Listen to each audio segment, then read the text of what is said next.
જય શ્રી કૃષ્ણ મિત્રો, નિત્ય સત્સંગમાં આપ સૌનું સ્વાગત છે।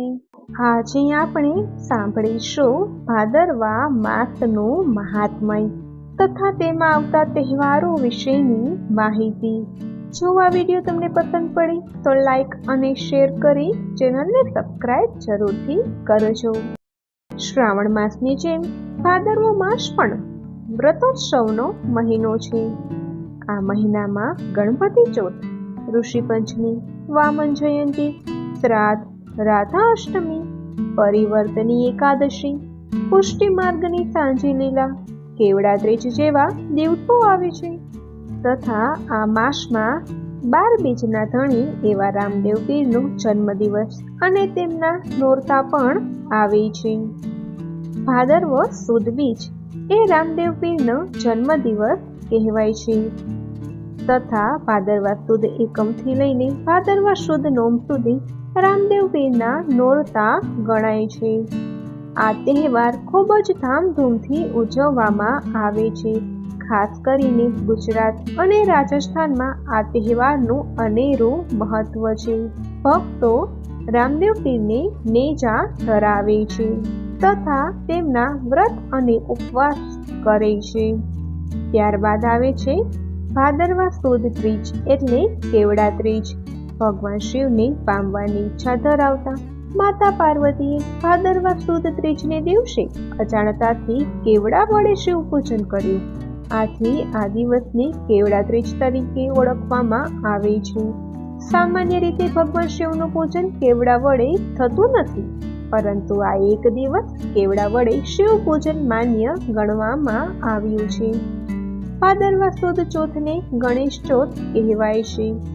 ભગવાન શિવ અને પાર્વતીજીના પુત્ર ગૌરીનંદન, રિદ્ધિ અને સિદ્ધિના સ્વામી શ્રી ગણેશ અને શુભ લાભના પિતા શ્રી ગણપતિ મંગલ કાર્યમાં શ્રી વિઘ્નેશ્વરાય બનીને બિરાજે છે, જેથી કોઈ પણ પ્રકારના વિઘ્નો વગર તે કાર્ય પૂરું થાય।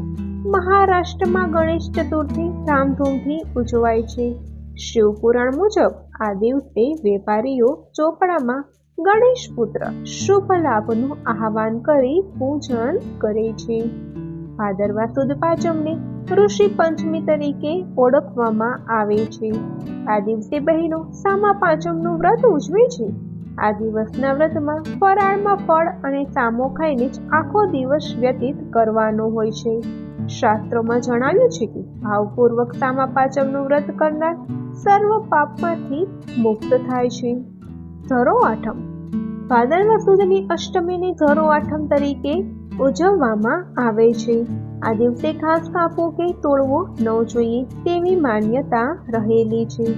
ધરો આઠમનું વ્રત કરનારનો વંશ વેલો અમર રહે છે તેવું શાસ્ત્રોમાં વિધાન છે। રાધા અષ્ટમી ધરો આઠમને દિવસે જ વ્રજ સ્વામીની શ્રી રાધાજીનું પણ પ્રાગટ્ય થયું હતું। ત્રણેય લોકને મોહ પમાડી ભુવન મોહક હાસ્યને લઈને બરસાનાના વૃષભાન ગોપ અને કીર્તિદા ગોપરાણીને ત્યાં ભાદ્ર માસ શુક્લ પક્ષ અષ્ટમીની તિથિએ શ્રી રાધારાણીનું પ્રાગટ્ય થયું હતું। તેથી ભાદરવા મહિનાની શુક્લ પક્ષમાં આવતી અષ્ટમીને રાધા અષ્ટમી તરીકે ઉજવવામાં આવે છે। રાધા અષ્ટમીના દિવસે પુષ્ટિ માર્ગની હવેલીઓમાં ઢાઢી લીલા થાય છે, ત્યારે હો વ્રજ રાજકી ઢાઢવી વગેરે પદો ગવાય છે।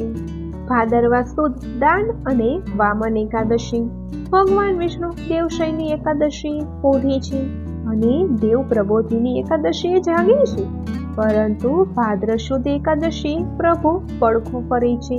તેથી આ એકાદશીને ભગવાન વિષ્ણુને માનતા વૈષ્ણવો પરિવર્તિની એકાદશી તરીકે ઓળખે છે। પરંતુ આ દિવસે વ્રજમાં નંદ યશોદાને ત્યાં બિરાજી રહેલા ભગવાન શ્રી કૃષ્ણએ ચોમાસામાં શુદ્ધ જળને ઝીલ્યું હોવાથી ભગવાન કૃષ્ણને માનનારા વૈષ્ણવો જલ ઝીલણી એકાદશી તરીકે ઓળખે છે। આ દિવસે વ્રજ ભક્તો વર્ષા ઋતુમાં યમુના નદીમાં આવેલું નવું નીર શુદ્ધ થઈ જાય તેવા આશયથી શ્રી ઠાકોરજીને નાવમાં બેસાડી નૌકા વિહાર કરાવે છે। આ દિવસે શ્રી કૃષ્ણએ ગોપીઓના માનનું મદન કરી સાંકળીખોર અને દાનકાઠીમાં વહી ગોરસના માટલા ફોડી નાખ્યા હતા. તેથી આજે પણ આ દિવસે વ્રજ પરિક્રમા સમયે ગોસ્વામી બાળકો વૈષ્ણવો પાસેથી દાન લે છે. પુષ્ટિ માર્ગમાં દાન લીલાની શરૂઆત ભાદરવા સુદ 11થી થાય છે, જે ભાદરવા વદી અમાસ સુધી ચાલે છે. આ એકાદશી એ વામન જયંતી તરીકે પણ ઓળખાય છે, કારણ કે આ દિવસે ભગવાન વિષ્ણુનો પંચમ અવતાર એ વામન ભગવાનનો પ્રાદુર્ભાવ થયો હતો.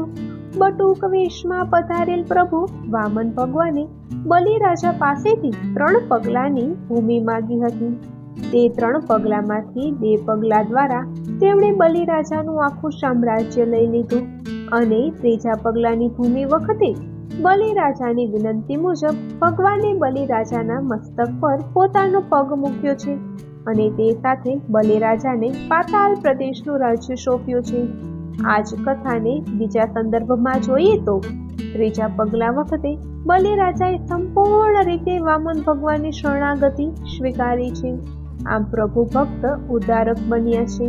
વામન જયંતીએ પુષ્ટિ માર્ગીય હવેલીઓમાં રાજભોગ સમયે શાલિગ્રામજીને પંચામૃત સ્નાન કરાવવામાં આવે છે. એ જ રીતે જોવા જઈએ તો આ જ એકાદશી પરિવર્તની એકાદશી, દાન એકાદશી, જલ જીલણી એકાદશી અને વામન એકાદશી એમ વિવિધ નામે ઓળખાય છે. ઇન્દિરા એકાદશી ભાદરવા વદી એકાદશી ઇન્દિરા એકાદશી તરીકે ઓળખાય છે. બ્રહ્મ વિવર્તક પુરાણમાં કહેવાય છે કે નંદ યશોદાના બાળક રૂપી ભગવાન વિષ્ણુ વ્રજમાં પધાર્યા ત્યારે વૈકુંઠ ખાલી થઈ ગયું અને ભગવાન વિષ્ણુના દર્શન કરવા માટે મહાલક્ષ્મી પણ વ્રજમાં આ જ દિવસે પધાર્યા હતા. પરંતુ અસંખ્ય ગોપ અને ગોપીઓથી ઘેરાયેલા ભગવાન વિષ્ણુના સ્વરૂપ એવા કૃષ્ણ કનૈયાને જોવા એમને ક્યાં સરળ હતા. તેથી પ્રભુના નિત્ય દર્શન કરવાના હેતુસર લક્ષ્મીજી વ્રજમાં જ બિરાજમાન થઈ ગયા. સાંજી લીલા ભાદરવા સુધી એકાદશીથી શરૂ થઈ ભાદરવા વદી અમાસ સુધી પુષ્ટિ માર્ગની હવેલીઓમાં સાંજી લીલાનો ઉત્સવ ઉજવવામાં આવે છે. સાંજી એટલે કે રંગોળી. વનમાં ગૌચારણ કરવા ગયેલા બાલકૃષ્ણ સંધ્યાના સમયે પાછા ગૃહમાં પધારે છે. ત્યારે બાલકૃષ્ણને પ્રસન્ન કરી તેમની કૃપા મેળવવા માટે વ્રજનારીઓ સાંજે ઉત્સવ ઉજવે છે. આ ઉત્સવ દરમિયાન વ્રજનારીઓ પ્રભુની સમસ્ત આનંદદાયક લીલાઓને સાંજી રૂપે વ્યક્ત કરી છે. સાંજીમાં રંગો, ફૂલ અને ફૂલોની પાંદડીઓ, સૂકા મેવા, શાકભાજી, રત્નો, કઠોળ, અનાજ, ગેરું, માટી વગેરેનો ઉપયોગ કરાય છે. સાંજીના દિવસો દાનના દિવસો પણ ગણાય છે. શ્રાદ્ધ પક્ષ ભાદરવી સુદ પૂનમથી ભાદરવી વદ અમાસને શ્રાદ્ધ પક્ષ કહેવાય છે. આ દિવસોમાં પિતૃ પાછળ દાન પુણ્ય કરવામાં આવે છે. પિતૃમાસ ભાદરવા વદી અમાસ સર્વ પિતૃઓની અમાવસ્યા છે. આ માસમાં પોતાના પિતૃઓના તર્પણ માટે અને તેમના સુખ શાંતિની કામના કરતા પિતૃઓ માટે શ્રાદ્ધ અપાય છે. આમ ભાદરવો માસ શાસ્ત્ર અને ધર્મની દ્રષ્ટિએ એક અનોખું સ્થાન ધરાવે છે. તો મિત્રો, આ હતું ભાદરવા માસનું મહાત્મ્ય તથા તેમાં આવતા તહેવારોની માહિતી. જો આ વિડીયો તમને પસંદ પડ્યો હોય તો લાઈક અને શેર કરી ચેનલને સબસ્ક્રાઇબ જરૂરથી કરજો. જય શ્રી કૃષ્ણ.